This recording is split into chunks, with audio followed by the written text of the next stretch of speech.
Welcome to the Val Valley Model Railroad's quest for the Norfolk Southern OCS Business train.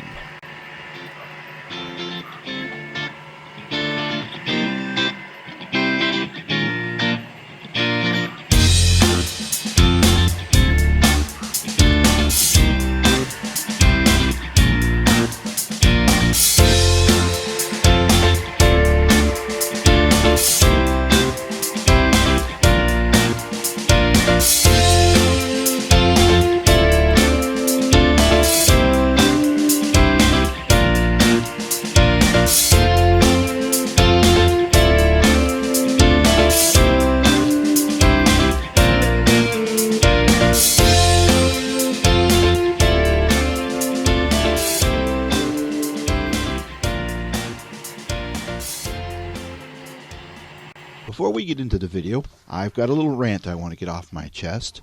I'm going to aim it at Norfolk Southern, but first I want you to know I am a true blue Norfolk Southern fan. It hit me like a 110-pound rail. The rumor said Norfolk Southern had put up its F7 units for sale. My first thought was this is a joke. Then after a little bit of research, I found that there was not just a nightmare, but it was indeed going to be reality. My heart sank. The more I thought about it, I started to come up with a hypothesis. Somewhere in the Norfolk Southern executive world, some lower Norfolk Southern bureaucrat stuck in a basement back corner cubicle had a brilliant idea. Our basement cubicle dwelling employee started to tabulate a list of older and out-of-date equipment that was currently still on the railroad's roster. They could sell off some of these unused pieces of equipment that were beginning to certainly show their age and shed some dead wood while they were at it. Surely this would generate some cash for the railroad and save the corporation some money as well. And at the same time, it might get our basement-dwelling cubicle employee noticed. My hypothesis continues with this dirty deeds plan working its way up through the chain of command, traveling up the spinal cord of the Norfolk Southern brass. Somewhere, some intelligent person was surely going to pick up on this, and they would get wind of this terrible idea and put an end to this. Sadly, that never happened, and the Norfolk Southern OCS F7As and Bs were sold off like yesterday's rework. That was the day the mighty Norfolk Southern lost a bit of her class. There was something special about those EMD F7 and B units and their paint job, and suddenly they were gone. Recently I happened to see a video on YouTube showing today's Norfolk Southern OCS train being pulled by a new shiny heritage unit. While interesting and cool indeed, it just wasn't the same. It seemed wrong and out of place. Norfolk Southern had certainly lost some of her class. On a side note for Norfolk Southern brass, next time you folks need pizza money, ask us rail fans. We'll be glad to take up a collection for you. No need to sell off equipment for pizza money. Okay? Okay. Alright folks, that's the end of my rant. I'm glad I got that off my chest. Don't exactly feel any better about the whole deal. It still bothers me, and I still think Norfolk Southern lost a little bit of her class that day. But there's still a chance for her to redeem it. We'll see what the future brings. So with that being said, on with the video. And so the journey begins. I started this journey with a single Bachmann F7A. The first of the two I found on eBay. I think I paid maybe, $100 for him. I really did not have high hopes for it, but at the time it was one of the few things I could afford. The alternatives just weren't out there. There was an Athearn version, but they were selling for astronomical prices. I must say, I was really surprised when the unit arrived on property. Being slightly used, it ran great. I was really impressed. It had real nice pulling power, and the sound was better than I thought it would ever be. Soon, I found a second unit listed on eBay as well. It was listed as DCC with no sound. And the price was not bad, less than $50 shipped. So again, I took the chance, made a purchase. If I wasn't disappointed with the F7A that I bought the first time, Bachmann wasn't going to let me down the second time. I noticed when it arrived that it was in a red box. For those of you who don't know, Bachmann ships DCC-ready locomotives in a blue box and DCC with sound in a red box. And here I am, definitely holding a red box. This is going to be interesting. Would the unit have sound or just DCC? Turns out it has the sound and was a great runner as well. Incredible. What a deal. About a year had passed, and every now and then I would see a Norfolk Southern B units on Evil Bay, but still way out of my price range. I made up my mind I was going to paint up a set of B units of my own. I found some microscale decals, Norfolk Southern, F7A, and B units. I then collected 4 B units off of Evil Bay of the Bachmann variety and rebuilt the 2 of them from the parts acquired from the 4. Then I added some old Soundtrax decoders I had laying around that had headlight issues. See, B units don't need headlights. So we were all set. Then I painted the 2 of the B unit shells, decaled them. They came out really nice. After speed matching sessions, they ran as nice as they looked and ran great with the F7As. With one exception. You could drive a bloody semi between the car bodies on the A and B or B and B units while they were still coupled together. This would drive me insane. Next up, I renumbered my FA units. I did both of them because the numbers on the Bachmann locomotives were a golden yellow color and the decal from microscale were more of a gold color. And I didn't want them to mismatch. So I renumbered the F7A units.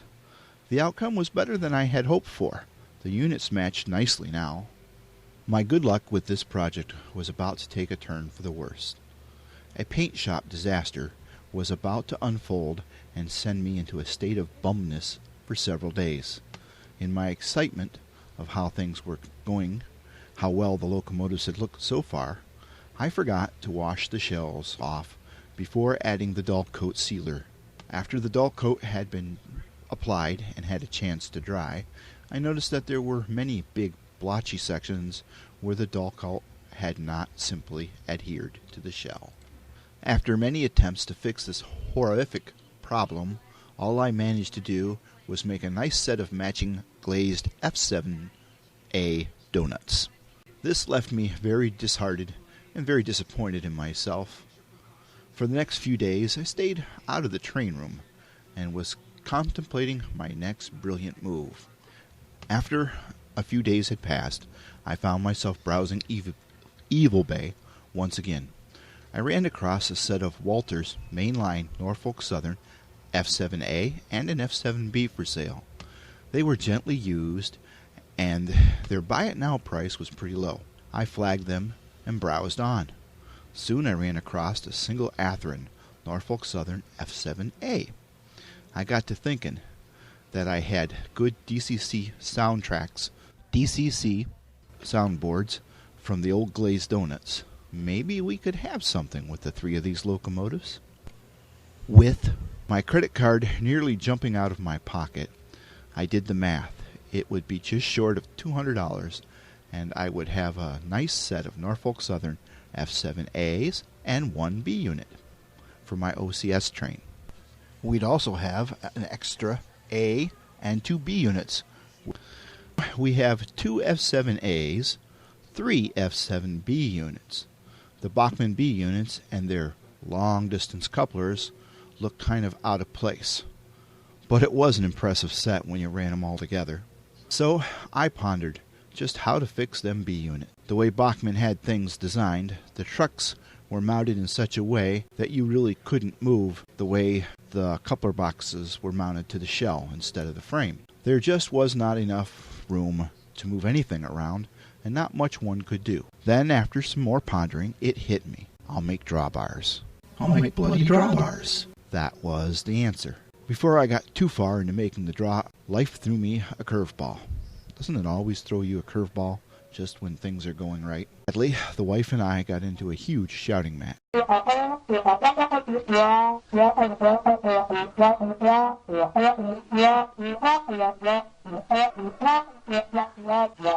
So I hid in my train room. Seemed like a safe place to be.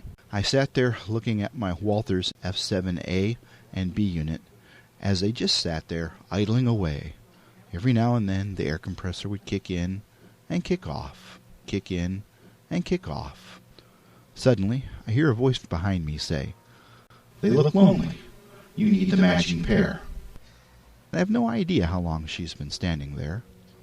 The first thought that goes through my mind, oh my goodness, she knows about the glazed donuts. This is not going to go well. I quickly decided to take the safe road and replied, "Yeah, but I can't afford them." She says, "Yeah, what? They run like under $400 with ESU sound?" I'm like, "Yes." And I turned around to look at her with a puzzled face. "How is it you know about ESU sound?" My wife says, "Yeah, they were flagging your Evil Bay account." It's at this point where I get the notification on my cell phone.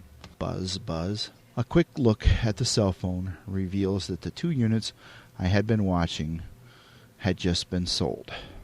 I turned to my wife and said, "Not to worry. That one seems to have rectified itself. Someone just purchased them." She said, "Yep, they'll be here by Friday. Dinner will be ready in 45 minutes. Don't be late." And with that, she walked out of the room. I guess the fight is over. A week later, I have managed to sell off the extra Athearn F7As and the 2 B units as a set, the proceeds of which I used to purchase 5 Norfolk Southern IHC passenger cars, new trucks and metal wheels with power pickups, and some electronics to build Keep Alive kits. The race was on for the OCS train.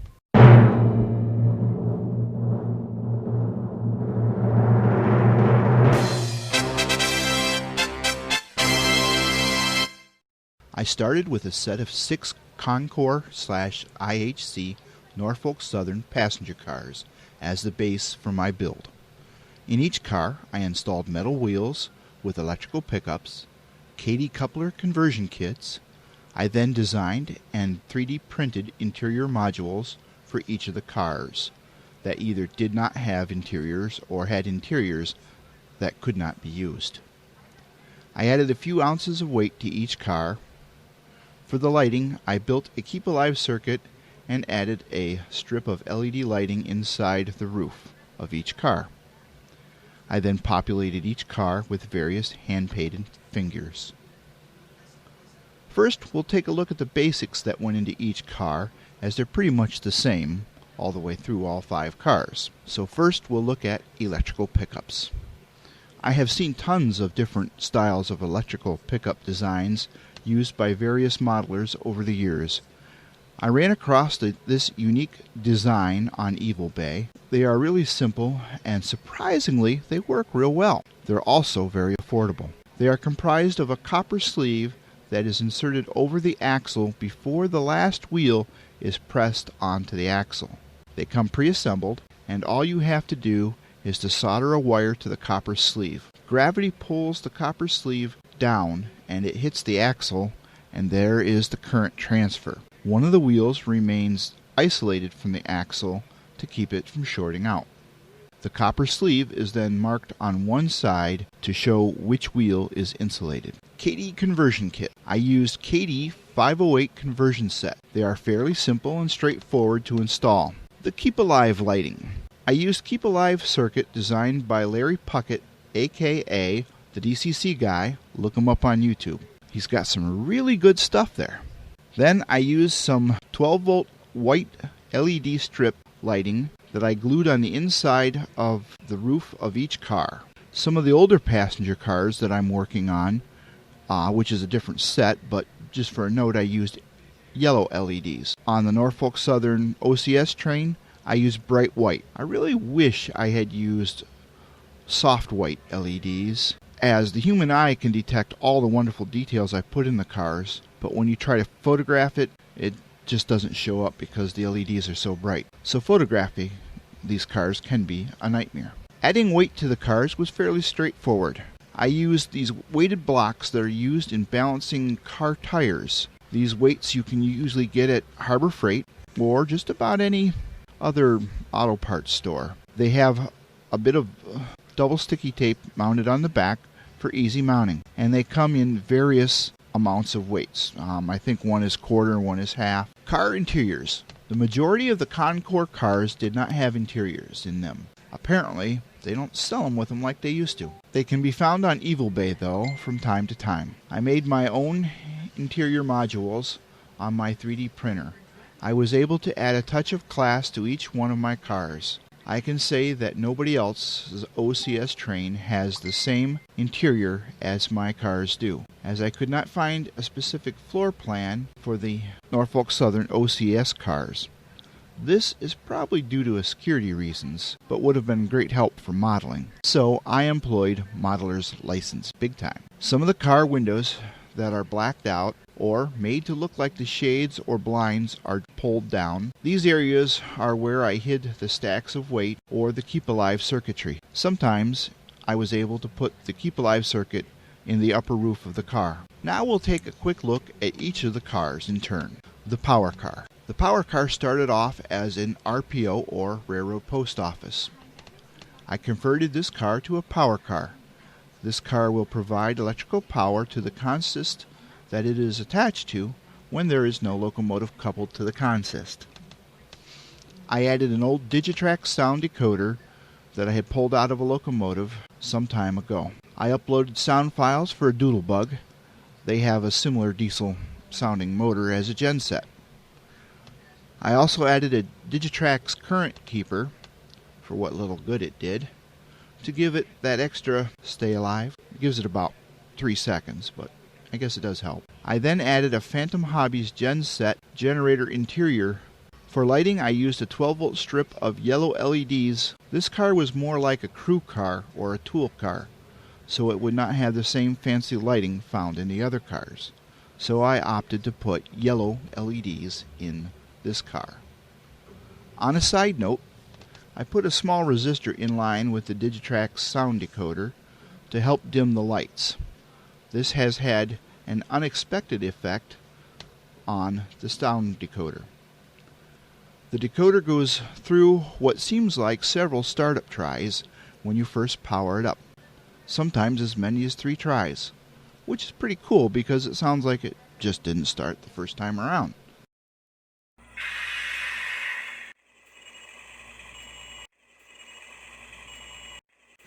And as soon as the current keeper is charged up, it'll sit there and run. So it has a little bit of uniqueness added to it, totally by accident. The dining car. The dining car is fairly straightforward compared to the other cars. It has a partial interior. Only the table seating area can be seen. The windows in the kitchen area are blacked out or have their shades drawn to hide the weight and the keep alive circuit. This car had a factory installed interior, but it was designed for N-scale figures, or so it seemed. It seems this was done to keep the tabletops below the bottom of the windowsills and to hide a weight underneath it. They put a weight bar underneath the interior, and so the interior couldn't be as tall as it needed to be. So if you were going to use the interior that came with it from the factory, you had to cut your people off at the waist level. And then further looking at it, you find out that the seats aren't even wide enough for a single person. One HO scale person is going to use 2 seats. So I went to town and redesigned them, making sure that the figures could sit on the tables or in the seats next to them without having their legs or feet chopped off. The sleeping car. I took a shortcut on this car. All the windows had their shades drawn or pulled down. Some are completely blacked out. This gives the look that some of the rooms are occupied with their shades drawn and lights on, while other rooms have their lights off, while someone may be sleeping in them or they're just not occupied. The first dome car is a dome/lounge car, having a coach-like seating in the upper dome berth. I then designed two interior modules for the bottom of the car. In the front of the car, we have a full-fledged wet bar. It also has bar stool and a winding spiral staircase to reach the upper level of the dome. A wall freezer unit can be found in the far end. There is also a complete sink and cupboards under the bar. Some of the bar fittings include brass poles and fixtures. There is also 4 bar stools on the customer side of the bar. At the other end of the car is a lounge. The lounge has plush seating accommodations with antique end tables and lamps throughout. The second dome car has similar to that of the first car. Customary dome seating in the above dome. In the downstairs forward compartment, you will find the executive restroom. The executive restroom is complete with toilet, sink, trash bin, and a fancy mirror on the wall. Fancy inlaid woodwork runs throughout all of these cars, but is hard to see from the outside. Just outside the executive restroom is a waiting area. Some fine antique tables and lamps can be found, along with a large old grandfather clock. These can be found at the foot of the stairway that leads up to the upper dome deck. In the rear compartment, we find a long conference table with seating for 12. There are 3 antique lamps evenly spaced on the conference table. A second grandfather clock keeps time at the end of the car.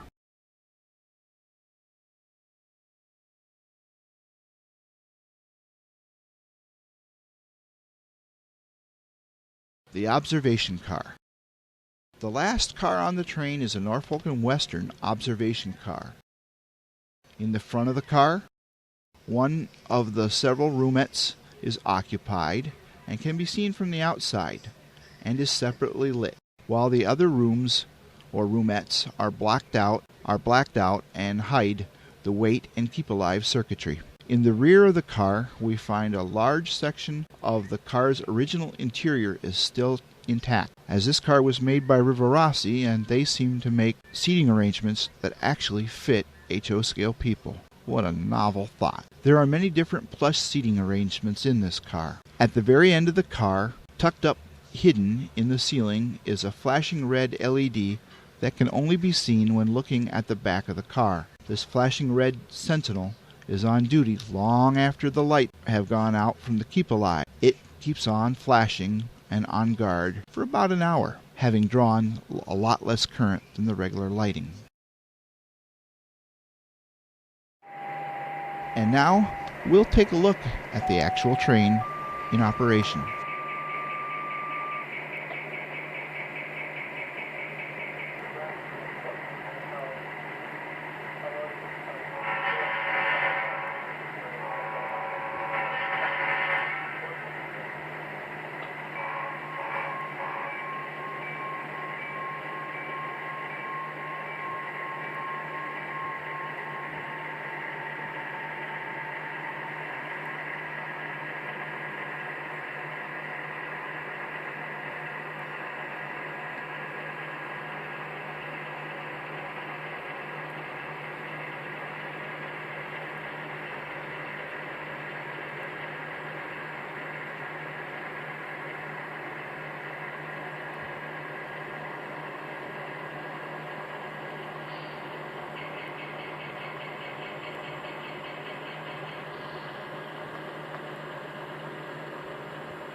Mississippi.